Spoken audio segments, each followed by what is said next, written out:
আমি চৈতালি মিত্র, উলুবাড়িয়ায় থাকি।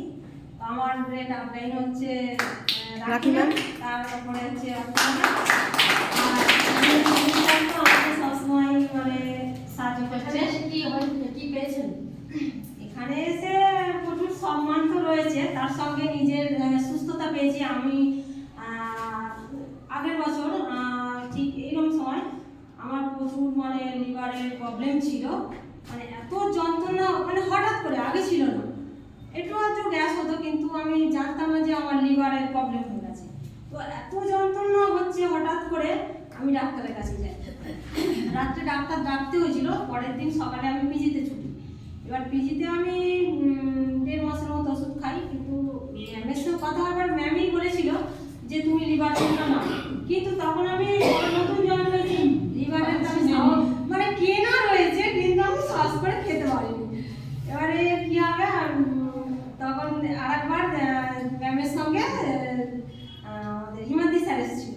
তো স্যার বলছে অর্থে তুমি বলোনি ম্যামকে লিভারের কথা? বলছে বলে হ্যাঁ স্যার আমি বলেছি। তো স্যার বললো যে তুমি খাও, কোনো মানে হবে না, প্রবলেম হবে না। তো আমি পিজিতে দেখাচ্ছিলাম, ওষুধও খাচ্ছিলাম, কিন্তু আমার ক্লিয়ার ভাবে মানে ভালো হয়েছিল, মানে ভালো হচ্ছে আবার মাঝে মাঝে, মানে 1.5 মাস পিজি ওষুধ খাওয়ার পরে মনে পড়েছে ঘরের না, তারপরে সরমানকে বলতে হয়েছে ওটা খাও, তারপরে ফের ভালো হয়েছে। তারপরে আমি লিভার হেলথটা, মানে অন্য কিছু খেতাম, তুলসী ওগুলো খেতাম, কিন্তু লিভার হেলথটা আমি খাই। তো তারপরে খাওয়ার পরে আমি দেখছি 5টা দিন আমি খেয়েছি, খাওয়ার পরে দেখছি যে আমার সেই মানে লিভারের ওইখানটায় মানে সবসময় যখন ঢিলের মতো হয়ে থাকতো, আর সবসময় কিনকিন করতো, সেইটা দেখছি একদম চলে গেছে। আমাদের বেস্টিজের যে সাপ্লিমেন্টগুলো রয়েছে মানে দারুণ কাজ করে, এর মতো মানে জিনিসই হয় না। মানে সবাইকে আমি সাজেস্ট করব যে আমাদের সাপ্লিমেন্টগুলো নেওয়া। Thank you ma'am. আরেকটা কথা, আজকের কথা বলছি, আমাকে দেবী ম্যাম ও অর্চনা ম্যাম মানে আগেই বলেছিল যে ম্যাম এরকম একটা প্রোগ্রাম, আমি অনেকদিন ছেড়ে দিয়েছিলাম, আর ছেড়ে ঠিক দিইনি, মানে আমি নিজে থেকে বসতে গেছিলাম। তো এরকম একটা প্রোগ্রাম আছে, আমি ফোনেতেও দেখেছিলাম, ইচ্ছা ছিল আসার, ম্যামও বলেছে যে আসার জন্য, কিন্তু আমার আজকের দিনে হঠাৎ করে মানে একটা এমন কাজ পড়ে গেছে যে সেখানেও আমার থাকতে হবে, অথচ সকাল থেকে মানে আমি মানে এমন, এবারে আমার প্রচুর এখানে আসার মানে প্রচুর ইচ্ছা, কিন্তু আমি রাত্রে এত মানে মনের মধ্যে আমি কি করে মেনটেন করবো, আমি 2 জায়গায় কি করে যাবো, এখানেও বলেছে মানে মানে যেখানে না যাবো আমার বিপদ।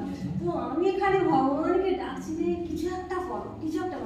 আমি গোপালের ভক্ত, সবাই জানে, তো আমি এখানে গোপালকে ডাকছি যে কিছু একটা যদি বা এটা ক্যান্সেল হয়। এইটা কিন্তু ক্যান্সেলের কথা আমি একবারও বলিনি যে বেস্টেজটা আমি যাবো না, এখানে আমার আসার ইচ্ছা ছিল। আমি ভাবছি যে ওইটা যদি বা ক্যান্সেল করে যায়, মানে ভাবছি সকালবেলা, রাত্রে ফোন করেছি তাদেরকে যে কি হলো, তারা ফোন করছে না।